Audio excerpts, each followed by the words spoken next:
Hey everyone, and welcome to RUBIN'S Mind Lab, where we break down the latest research into what it really means. Ever wonder if those studies claiming to prove the null hypothesis are really telling the whole story, or if they might be a bit misleading? Well, today we're diving deep into a paper that says Bayes factors. A popular tool for looking at null results might not be as good at proving no effect as people think. That is right. The core idea here is that a tool many researchers are using to say, there is no effect, might actually be quite bad at doing just that. Imagine you're looking for a tiny spider in a giant room. You might not find it, but that doesn't mean it is not there, does it? This paper argues that Bayes factors, when used in a common way, can sometimes tell us we didn't find the spider even when there is one hiding in the corner. So let's talk about what a Bayes factor is, but in simple terms. Think of statistics as a way to make educated guesses about the real world based on the data we collect. Normally, we test if there is an effect. Like if a new medicine works, we set up a null hypothesis that the medicine doesn't work. If our results are super unlikely to happen by chance, if the medicine didn't work, we reject that null hypothesis and say, hey, it seems like it does work. But if the results could have happened by chance, we say we failed to reject the null. The crucial part is failing to reject the null doesn't mean the null is true. It just means we don't have enough evidence to say it is false. Now, some people wanted a way to find evidence for that no effect idea. That is where Bayes factors come in. A Bayes factor is basically a way to compare how well two different ideas or models explain your data. In this case, one model is the null hypothesis model, no effect, and the other is an alternative hypothesis model. A Bayes factor tells you how much more likely your data is under one model compared to the other. And the idea has become popular that a Bayes factor in favor of the null can really show there is no effect. But here is where it gets tricky. The paper points out that the default alternative model used in many of these calculations is a bit peculiar.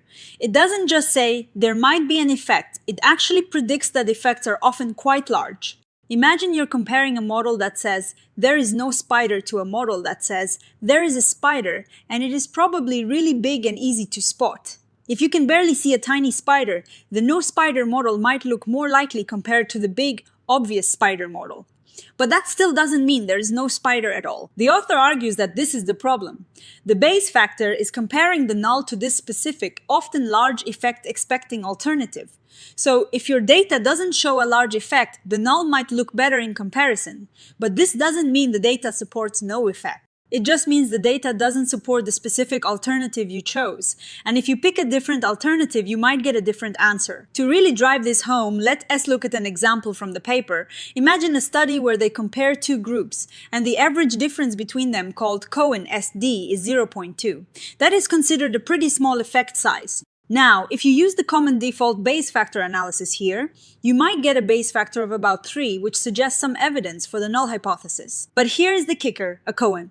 SD of 0.2 is still an effect. It is small. Yes, but many important effects in psychology are small. If you look at the confidence interval, another statistical tool, it suggests that the real effect could be as large as 0.64, which is a medium to large effect. So, you have data that shows a small effect, but your statistical tool, the Bayes factor in this case, is telling you it supports no effect, while other tools suggest a larger effect is still possible. That is a bit confusing, right? The paper highlights that this isn't a math error in the Bayes factor itself. It is about what question it is actually answering. It is not answering, is there no effect? It is answering, is the null hypothesis, that there is no effect, more likely than this specific model that expects large effects. To really test how this default Bayes factor behaves, the researchers ran a ton of simulations. They basically mimicked running many studies.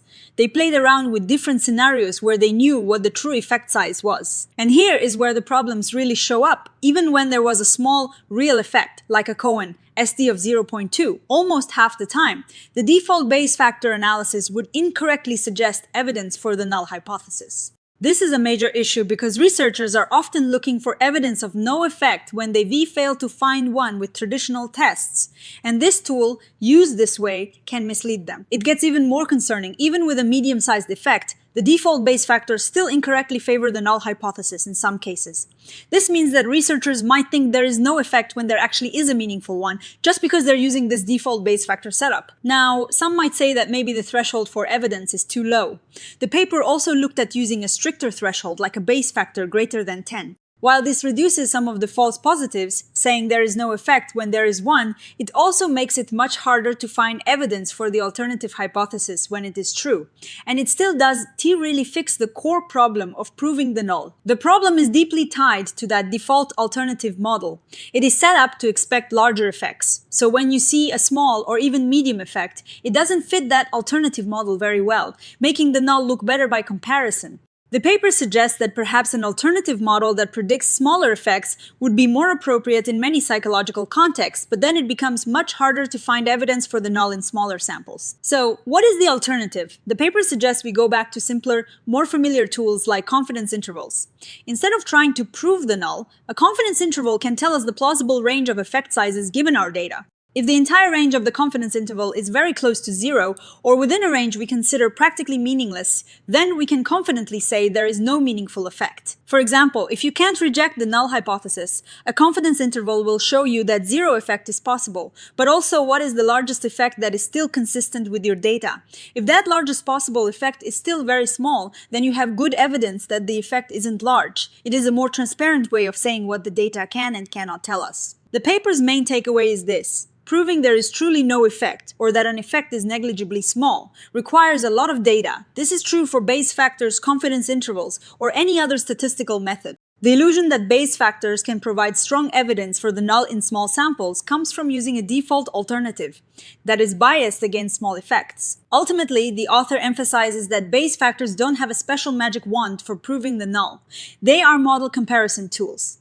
If you use them, you must understand and justify the alternative model you're comparing against. And don't expect them to prove an absence of effect in the way many researchers trained in traditional methods might interpret it. This is a call to action for the scientific community. The author urges that we be more critical of how Bayes factors are used and interpreted, especially when researchers claim to have proven the null hypothesis.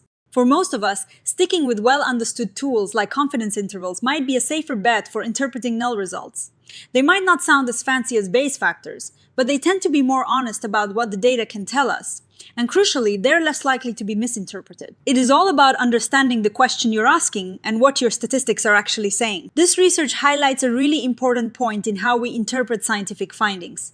It is not about picking a fancy new tool. It is about understanding the tools we have and using them wisely.